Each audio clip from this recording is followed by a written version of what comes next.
સુંદર અને સ્વસ્થ સમાજ માટે વ્યસન મુક્ત સમાજ હોય એટલે કે નશા મુક્ત, તો એ સમાજનું સારામાં સારું નિર્માણ થઈ શકે.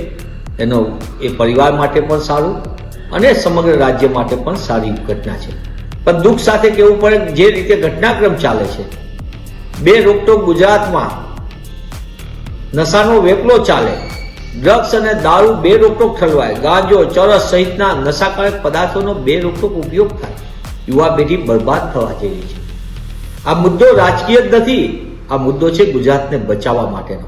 ત્યારે હું કોંગ્રેસ પક્ષની વિદ્યાર્થી પાંખ NSYને ખૂબ ખૂબ અભિનંદન આપું છું એમની આ ઉમદા પહેલ માટે. તેમને શરૂ કરવા જઈ રહ્યા છે 2 જાન્યુઆરીના રોજ નશા મુક્ત ગુજરાત, ડ્રગ્સ ફ્રી કેમ્પસ. આ મુહિમમાં આપણે સૌ સાથે જોડાઈએ.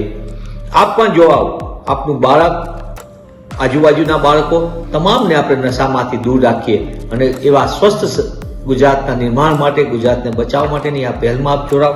જ્યાં લગી સવાલ છે, કેમ આ પરિસ્થિતિ, કેમ આપણે બાળકની સ્થિતિ, જે ડ્રગ્સ એડિક્ટ થઈ જાય, એ મા બાપની, એ પરિવારની સ્થિતિ કેવી થઈ જાય?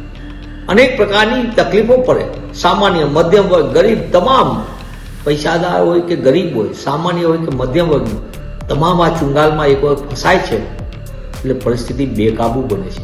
ત્યારે આવો આપણે સૌ સાથે મળીને NSY દ્વારા શરૂ કરવામાં આવેલું આ ગુજરાત બચાવો માટેનું અભિયાન છે, ડ્રગ્સ ફ્રી કેમ્પસ.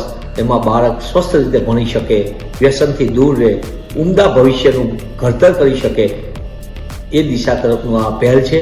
આપણે સૌ 2 જાન્યુઆરીના રોજ આ ઉમદા પહેલમાં સાથે મજબૂતીથી જોડાઈએ અને સતત ચાલતા કાર્યક્રમમાં આપણી આજુબાજુમાં કોઈ જો આ શિકાર બન્યો હોય તો એને એમાંથી દૂર કરીએ, આપણા પરિવારમાં કોઈ હોય તો એને પણ નશાના પદાર્થોથી દૂર રાખીએ. સાથે મળીને આપણે સારા ગુજરાતનું નિર્માણ કરીએ, જે ગાંધી સરદારના ઉમદા મૂલ્યોનું ગુજરાત છે, રવિશંકર મહારાજનું ગુજરાત છે, એવા ગુજરાતની આપણે નિર્માણ કરવા તરફ સાથે મળીને સહિયારો પ્રયાસ કરીએ.